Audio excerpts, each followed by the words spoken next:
Dele usted, Carvajal. Bueno, una de las preguntas que siempre surgen cuando se plantea qué pasa con las mujeres en la política es, ¿participan o no quieren participar? ¿Les ponen trabas o por qué no hay más mujeres en los espacios públicos, ¿no? de participación política? Y uno puede decir, bueno, un primer motivo es que históricamente los partidos políticos, las organizaciones, los lugares de poder estuvieron gerenciados, manejados por los hombres, ¿no? Lugares hegemonizados por los varones. Por eso se impusieron leyes de cupo, por lo menos en la Argentina, y esto ha generado que un 30% de las cámaras legislativas a nivel nacional estén ocupados por mujeres, que ha sido lo que se llama discriminación positiva. Ahora, la otra pregunta es, ¿hay trabas internas, subjetivas, en las mujeres, que hacen que vean la política como un lugar no deseado o que a la hora de participar ellas mismas se autoexcluyan o se jueguen en contra?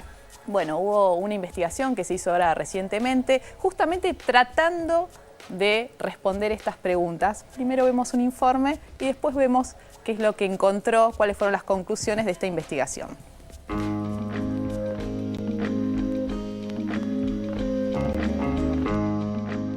En la Argentina, una mujer ocupa la primera magistratura. Además, hay 2 mujeres en la Corte Suprema de Justicia. Un tercio de las bancas del Congreso son ocupadas por mujeres y otras son responsables de la política monetaria y de producción del gobierno.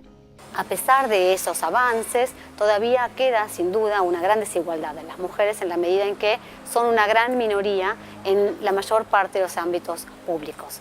Son apenas el tercio de las cámaras legislativas y eso por opción de la ley de cupo.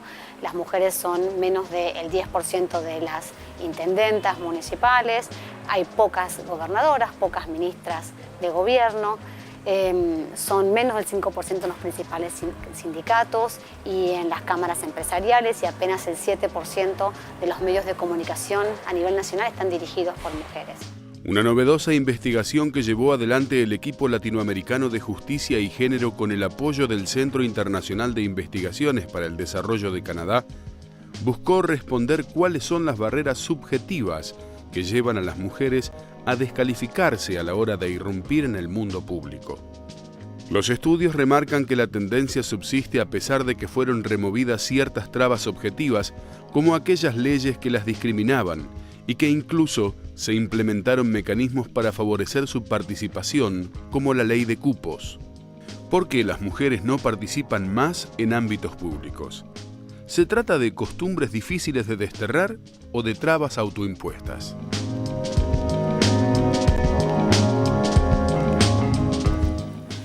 Esta investigación consistió en entrevistas en profundidad, o sea, no es una investigación cuantitativa en relación a la cantidad, sino a un grupo de mujeres de Jujuy, Mendoza y Buenos Aires, algunas con participación política o en espacios públicos y otras sin participación política, ¿no? Y lo que surge claramente es que las mujeres no se sienten preparadas o tienen vergüenza de hablar en público o consideran que la política es un ámbito corrupto para el cual ellas no se quieren mezclar y se sienten más cómodas en el ámbito privado, que es el de la casa donde ejercen el poder, digamos, mucho más cómoda. Pero hay un denominador común muy claro que aparece tanto en las que participan como en las que no participan y creo que es lo más destacado de esta investigación, es la fuerza que tiene el mandato de la feminidad. ¿Y qué es el mandato de la feminidad? Es qué se espera para que una mujer sea una buena mujer, sea una mujer. Y tiene que ver con postergarse y ser madre, ¿no? Entonces, la cuestión de postergarse el propio proyecto en función del de los hijos o el del marido. Una palabra muy interesante es el abnegarse. La abnegación es negarse a sí misma. Y si hay alguna palabra que se asocia a las mujeres, ¿no?, en su dedicación a abnegar, es justamente la abnegación. Estuvimos hablando con Marta Lamas, que es una académica, feminista, antropóloga muy importante de México, que vale la pena escuchar.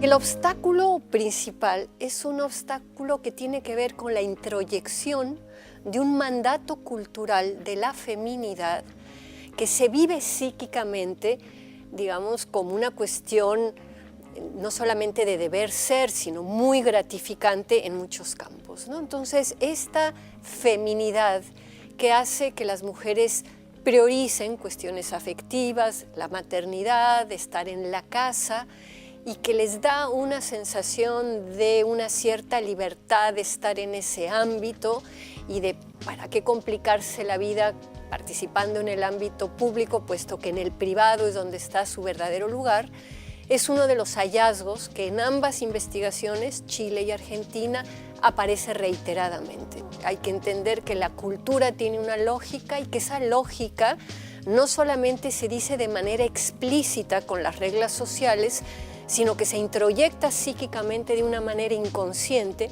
pero que las mujeres están respondiendo a eso que se introyectó de manera inconsciente pensando en que es natural. Ese sentimiento de inseguridad y de preferencia hacia otro tipo de actividades supuestamente no corruptas naturaliza el temor a hablar en público, a la discusión política y encuentra en las rivalidades y envidias femeninas un prejuicio que se convierte en otra barrera. El mandato de la femineidad está presente en la cultura y como tal es parte de aquello con lo que crecemos.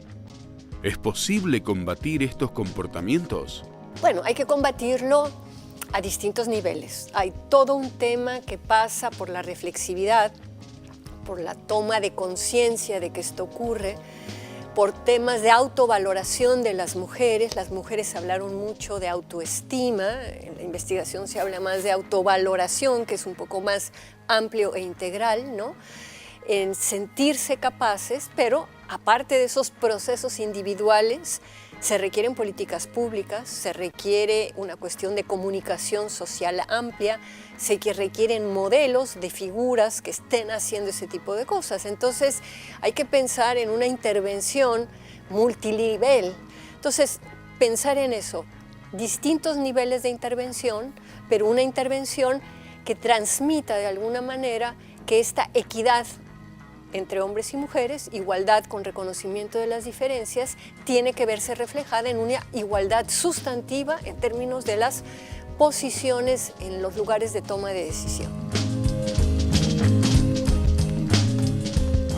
Marta Lamas lo que plantea es que hay que repartir el poder que está en los espacios públicos como el poder de la casa, ¿no? Y en este sentido, que los hombres se involucren más en lo que tiene que ver con los cuidados domésticos, cuidados de los niños, de las personas mayores al interior de la casa, para que las mujeres puedan romper con ese mandato tan fuerte de la feminidad, que para ser una verdadera mujer tienen que postergarse en función de los hijos y del marido, para poder ocupar otros espacios, ¿no? Y esto es lo que plantea. Ahora, planteaba Marta Lamas la necesidad de políticas públicas. Lo hemos hablado en algunas oportunidades, la cuestión de las licencias por paternidad, por ejemplo, pero también fuertemente la necesidad de comunicación, de telenovelas, donde los hombres que tienen también su mandato de masculinidad, tienen que ser fuertes, guerreros, proveedores, y eso tiene un peso para los varones también, ¿no? Pero siempre en el espacio público, en el afuera. Bueno, que haya modelos de hombres que se involucren con el cuidado de las cosas, de la casa, de los hijos, y que sean buen mozos, tipos que sean interesantes, atractivos, valientes, ¿no? En las telenovelas. Es interesante porque para favorecer el cambio cultural que requiere. Yo no miro muchas telenovelas, pero siguen siendo roles de las mujeres cosificadas dentro del hogar. No, y más bien tradicionales. No sé. Hay cambios, se van viendo cambios, pero es importante poner el foco como una política pública. Ahora, también. Mariam, sí. una pregunta.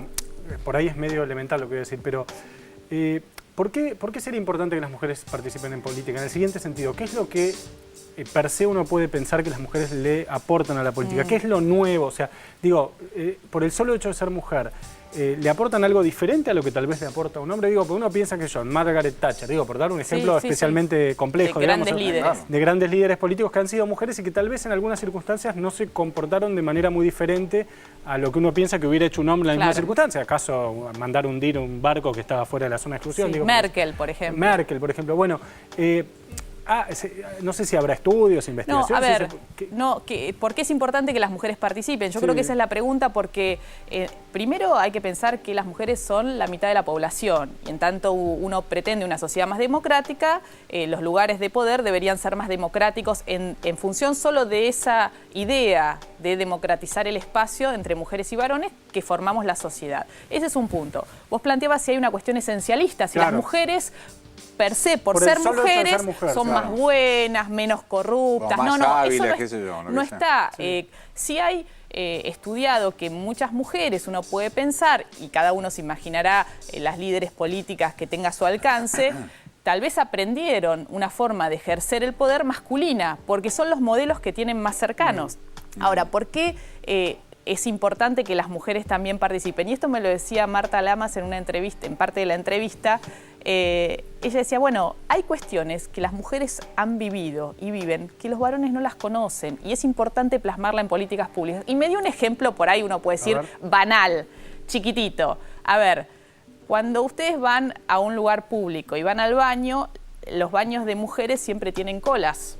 Hay un montón de mujeres esperando, ustedes no se dan cuenta porque no entran, pero las mujeres que entramos a los baños hacemos colas cuando vamos al cine, cuando vamos a algún... Que nosotros lo hacemos más rápido también. Bueno, exactamente. ¿Ustedes qué hacen? ¿Qué hacen? Se bajan el cierre, claro, de dorapa. hacen y las mujeres tenemos que bajar el pantalón, por ahí las medias, acomodarnos y más. Eso lleva más tiempo. Esta pavada, ¿y qué hacen? La misma cantidad de baños para varones que para mujeres. Es más, en por vez ahí de a lo hacer mejor, más baños para mujeres. Bueno, o edificios, casas con vidrios muy altos. ¿Quién limpia los vidrios? El arquitecto que diseñó esos vidrios nunca agarró un palo para limpiar el vidrio. Bueno, estos pequeños ejemplos que por ahí ahora suenan risueños tienen que ver con cosas más grandes, con la vida cotidiana de unos y otros que tienen que estar representados en quienes toman las decisiones. A eso se iba la idea de por qué es importante que las mujeres participen. Ahora, tengo una pregunta alrededor de la idea de mandato que aparece, el mandato femenino.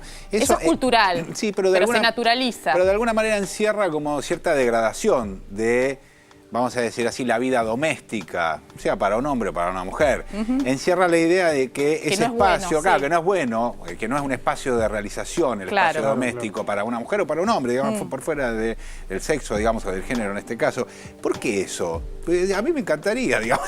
Quedarte en la casa limpiando los platos. Sería maravilloso. Probá y después me contás. Hay muchas la provisión, mujeres... yo me imagino que la provisión, que todo mujeres... ese trabajo doméstico es algo muy atractivo y que está, no sé por qué está degradado. No, a ver, hay muchas mujeres que encuentran en eso gran satisfacción, claro, por eso. ¿no? Porque es lindo alimentar a los que uno quiere, cocinarle, arreglarle la cama, pero también vos fijate que son todas cosas efímeras. Sí. Vos cocinás, comen la comida. Y si las cosas haces la cama, se deshace la cama.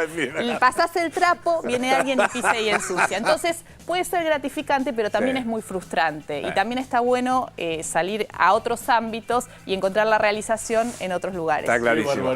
¿Qué pasa, Magallanes? Ya me imagino todo lo que piensa usted que vive todavía con su madre, me imagino claro que vivo con mi madre y con Zulma, que es la que limpia las ventanas altas. Estamos a punto de pedir la ropa autoplanchante, porque esto viene así. Usted sabe que esto atenta contra la industria nacional. Se venden mucho menos batidoras, licuadoras, planchas, porque ahora las mujeres están ocupadas dirigiendo el país, siendo concejal. No exagere tampoco, no exagere, Magallanes. Qué mal ejemplo. Nos vamos a un corte nosotros, en un ratito volvemos que todavía es temprano, dale.